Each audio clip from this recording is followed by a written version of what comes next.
Salut tout le monde et bienvenue au podcast Les vraies affaires zéro bullshit. Merci d'être là, ici Roch Cholette. Puis bon vendredi tout le monde. Je suis pas mal content parce que le vendredi, ça me permet de faire un méli-mélo, donc plusieurs sujets. Puis il y en a plusieurs aujourd'hui. Je vous rappelle, si c'est possible, partagez le podcast. Évidemment, abonnez-vous à la chaîne.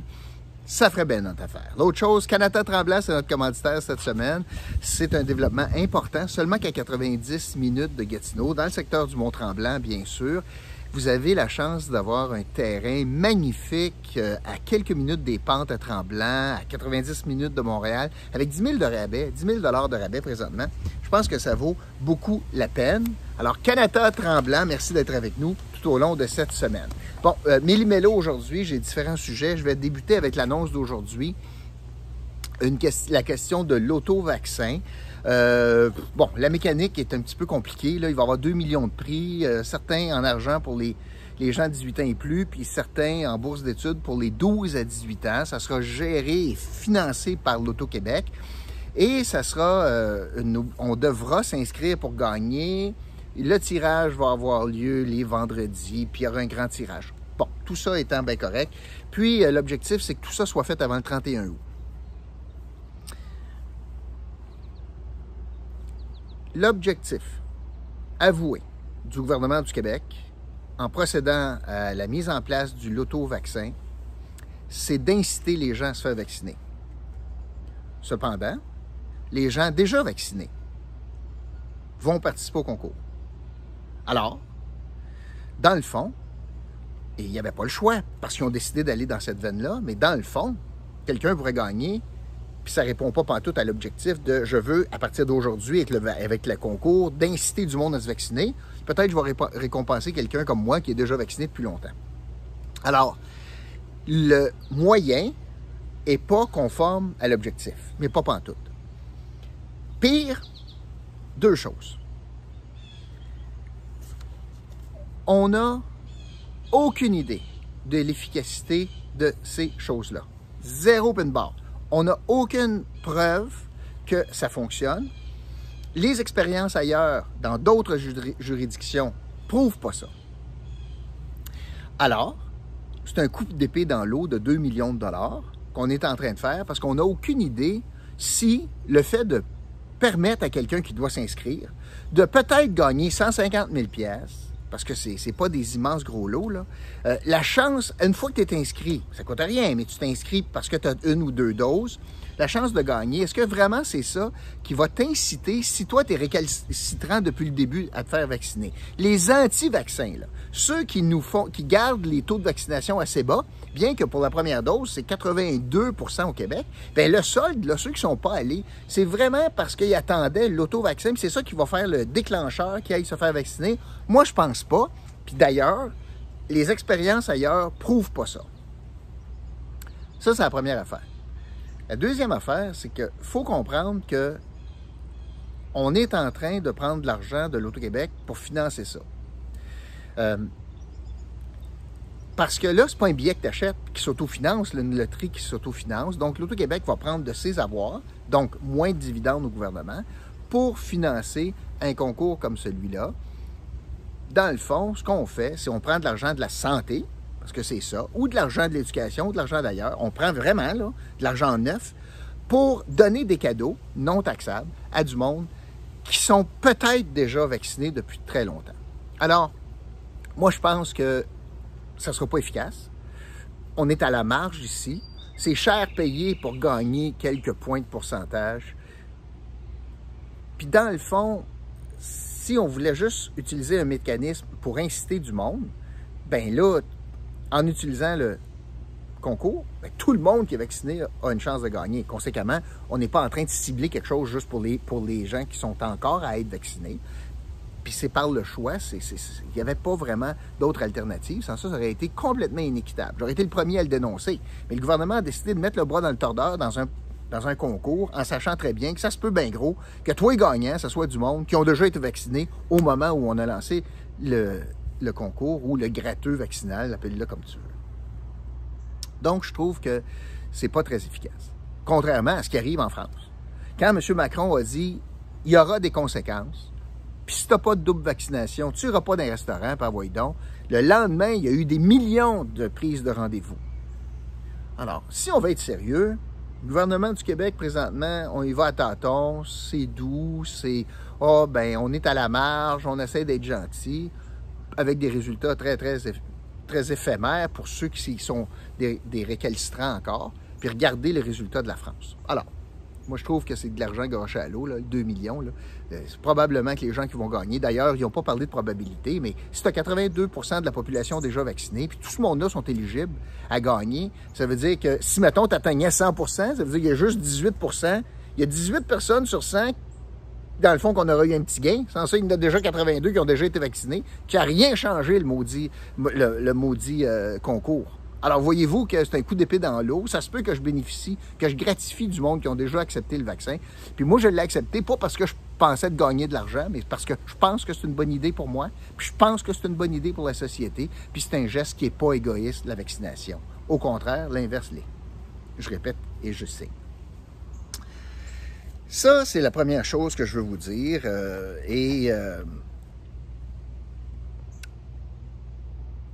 L'autre chose en lien avec les vaccins, et ça me fâche beaucoup, là. Dans la presse ce matin, on apprend que les gens qui ont une mixité de vaccins, c'est pas sûr que les États-Unis vont reconnaître une double vaccination, avec tout ce que ça comporte comme conséquence.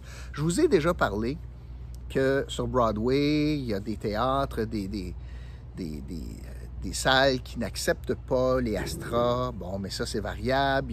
Ça a changé pour Springsteen. Puis bon, tu sais, on est dans le néant. Et là, les États-Unis, il y a quelque chose qu'on entend. Il n'y a pas de décision de prise, semble-t-il, mais à l'effet que quelqu'un qui aurait eu un AstraZeneca puis un Moderna, ben, ne serait pas reconnu comme doublement vacciné. Et vous savez maintenant combien c'est important, la question du doublement vacciné. Regardez là pour le voyage, pour les voyageurs. Si tu es doublement vacciné, bon, mais il y a des privilèges. Quand tu entres dans un pays, je suis en train de regarder, moi, pour voyager là, plus tard, là, puis ça prend une double vaccination pour entrer dans certains pays. Est-ce qu'ils vont reconnaître une mixité de vaccins comme étant une double vaccination conforme? Les États-Unis semblent avoir un gros doute, une dose d'interrogation, disons. M. Dubé a été questionné là-dessus aujourd'hui. Et c'est ça qui me fâche. M. Dubé nous a dit aujourd'hui que, eh bien, la réponse à cette interrogation-là, M. Dubé, qu'est-ce que vous pensez du fait que les États-Unis pourraient empêcher quelqu'un ou pas reconnaître une double vaccination chez quelqu'un qui a eu un AstraZeneca puis un Moderna ou un Astra puis un Pfizer? La réponse de M. Dubé, c'est « Ah ben ça, c'est la responsabilité du gouvernement fédéral. On a envoyé une lettre en début juillet, il y a 2 semaines, pour demander d'éclaircir cela. Et on attend, il est trop tôt pour conclure. » OK, fait que je vais reprendre ça tranquillement, là. Donc, c'est pas de la juridiction du Québec. 1. 2, a fallu qu'ils attendent au 1er juillet pour demander au fédéral, pouvez-vous vous pencher là-dessus? Alors que ça fait des mois qu'ils nous disent pas de problème. Et 3, le gouvernement du Québec ne demande pas dans la lettre, ce qu'il nous a expliqué, assurez-vous que la mixité soit reconnue. C'est, monsieur le fédéral, pouvez-vous, si j'ai compris ce qu'ils nous ont dit, pouvez-vous vous pencher là-dessus, puis voir c'est quoi vraiment là, pour qu'on ait les coups des franches avec les relations avec les autres pays. C'est très inquiétant. Et c'est contraire aux propos du ministre de la Santé, du premier ministre et du docteur Arruda qui nous disaient « Il n'y a pas de problème, tous les vaccins sont pareils, Astra, Pfizer, Moderna, puis même si on les mélange, pas de problème. Ça pourrait être même meilleur si tu les mélanges. » Bien, ce qu'on apprend maintenant, là, c'est qu'il n'y a rien de plus incorrect que ça. En tout cas, on est dans le néant. Alors, plutôt que dire de fausses vérités, de fausses certitudes, de fausses assurances, moi, Stéphanie a pris des vaccins différents. Moi, j'ai pris 2 doses d'Astra. Est-ce que je vais être accepté dans d'autres pays? Je ne le sais encore pas. Steph a pris un Astra et un Moderna. Est-ce qu'elle va être capable de voyager? Est-ce qu'on va être pogné à ne pas voyager dans certains pays à cause de ça? Mais l'incertitude, comment ça se fait qu'on n'avait aucune incertitude quand M. Arruda nous parlait de ça au début, là? Comment ça se fait qu'il n'a pas dit, dans le fond, la réponse, là, la mixité, on ne sait pas ce qui va arriver avec ça. Puis Moderna, puis Pfizer, oui, ça va être accepté à l'international, mais AstraZeneca, je ne le sais pas. Pourquoi il n'a pas dit ça? Pourquoi il nous a fait à croire que c'est pareil? Il n'y a aucune différence. Bullshit! Tu vois, là, comment est-ce que c'est à la pièce, puis ça se peut qu'il y ait des différences? Pas sûr, mais ça se peut. Pourquoi ils nous disent ça après qu'on a tout eu ça? 82% des Québécois ont été vaccinés. Puis on est une grosse gang qui a contribué à avoir de ces chiffres-là parce qu'on a accepté l'AstraZeneca. Parce que là, la mixité provient du problème d'AstraZeneca. Pas de problème quand tu t'es fait mettre le Pfizer dans le bras au commencement, là. Moi, je connais personne qui a pris le Pfizer en premier, puis là, il dit « moi, je veux l'Astra en deuxième ». Ça n'existe pas. Fait que là, c'est très inquiétant, mais ça illustre combien on ne s'est pas fait dire la vérité. On s'est fait donner de fausses garanties. Puis ça, tu ne peux pas jouer avec le monde comme ça. Ça n'a pas de bon sens de jouer avec le monde comme ça quand on parle de santé publique. Et je trouve que ça a été cow-boy, mais pas à peu près. Puis, ça n'a pas été honnête avec la population. Comment faire confiance après ça au discours? Comment faire confiance au discours? Puis comment faire confiance quand d'un côté, on lance une loto-vaccin pour convaincre le monde de se faire vacciner, puis dans la même conférence de presse, on explique oh, moi, je suis pas mal impuissant, là. Si les autres pays ne reconnaissent pas les vaccins, qu'est-ce que tu veux que je fasse, moi, là? Hey! Puis après ça, on se demande pourquoi le monde sont hésitants. Je sais pas si M. Dubé réalise qu'est-ce qu'il a dit. Il va sortir 2 millions des coffres publics, parce que c'est ça, pour convaincre du monde d'aller se faire vacciner. Ah, puis en même temps, je suis pas capable de vous garantir que tu vas être capable d'aller aux États-Unis si je te vaccine. Je voulais vous parler de ça. J'ai 2 autres sujets. Je vais vous parler de la ville de Gatineau. Est-ce que vous avez vu dans le secteur Elmer, il y a un parc de baseball, puis là, il y a une décision bien intelligente de Gatineau d'aller mettre un petit panneau. Il y a eu un panneau sur un poteau à côté de l'arrêt balle, là, du backstop. Et premièrement, on commence avec le pictogramme, là, puis je vais vous le décrire. Puis vous me direz qu'est-ce que vous pensez que ça dit, le pictogramme. Correct? Vous me suivez, là? Parfait. On est sur un poteau à côté du parc de baseball. Puis là, il y a un pictogramme avec un rond. Tout le monde connaît ça. Il est rouge. OK? Là, il y a un joueur, un ou une joueur, deux joueuses, un joueur, une joueuse de baseball. Il y a un bâton dans les mains, puis tu vois la balle. D'après moi, là, pas un joueur de hockey. D'après moi, il ne fait pas de vélo. Il ne marche pas son chien. D'après moi, il est après jouer à la balle. Au baseball, avec un casque dur de baseball de frappeur. Puis là, il y a une ligne rouge dessus. Je sais pas d'après vous autres, là, mais moi, là, dans mon livre à moi, là, un rond rouge avec l'image noire du joueur de baseball puis une barre oblique rouge dessus, d'après moi, ça dit « tu peux pas jouer au baseball ». On est à côté du parc de balle. Puis là, il y a une petite écriture en disant gardez les balles à l'intérieur du terrain. C'est pas qui a pensé à ça, là? Au baseball. Parce que tu ne fais pas faire exprès pour le sacrer dehors, si ce n'est qu'un coup de circuit. Premièrement, on encourage ça, des circuits. Par définition, ça sort du terrain. Puis une fausse balle, tu ne contrôles pas ça souvent. Si la fausse balle se promène, c'est parce que la ville a décidé de ne pas mettre de filet. Puis la solution, nous autres, parce que là, ce que je comprends, c'est qu'il y a eu quelques plaintes du monde qui ont reçu des balles de baseball dans leur cours. Après quelques plaintes, la ville a décidé de mettre ce panneau-là. Puis là, ils ont de l'air fous à la grandeur du Québec. Puis là, on est obligé de reculer en disant « Ouais, mais c'est pas ça qu'on veut dire. » Ben, c'est parce que c'est pas ça qu'on veut dire. Si tu mets « no parking », ben, c'est « no parking ». « Ouais, mais c'est pas ça qu'on voulait dire. » Ben, ouais, mais allez pas. Mais faisons l'autopsie de ça. Comment ça arrive là? Ça arrive qu'il y a une plainte. Il y a quelqu'un qui a décidé que OK, on a un problème.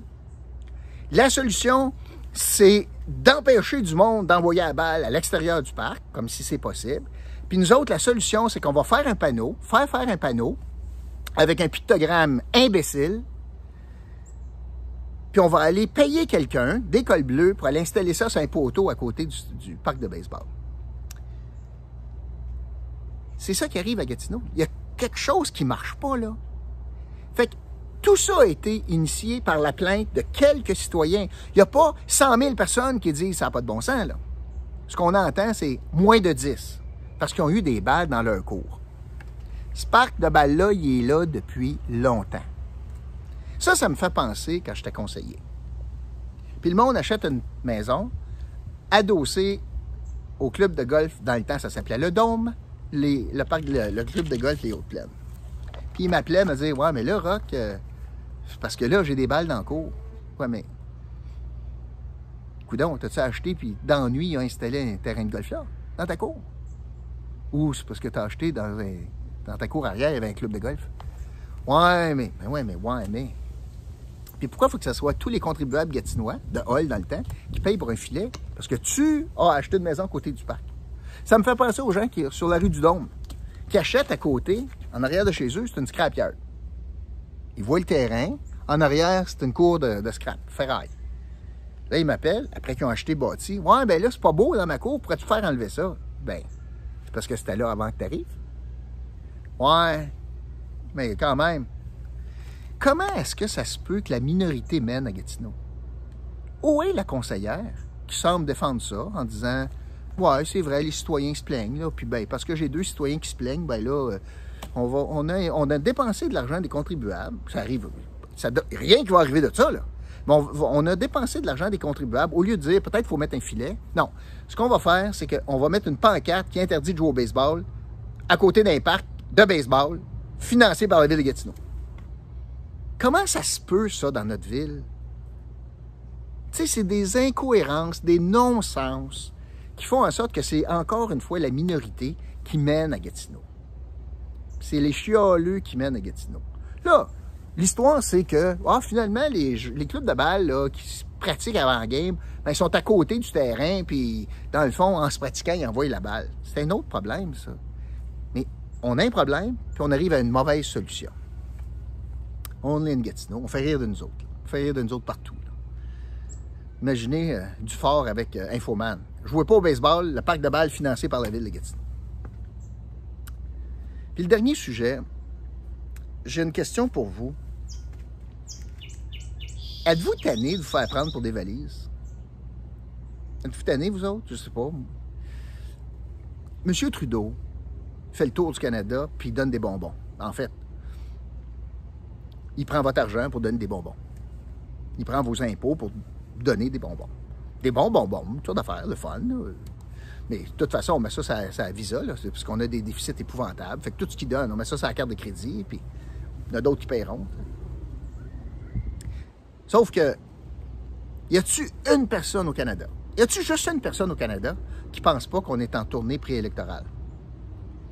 Bien sûr que non. Tout le monde sait que c'est une tournée préélectorale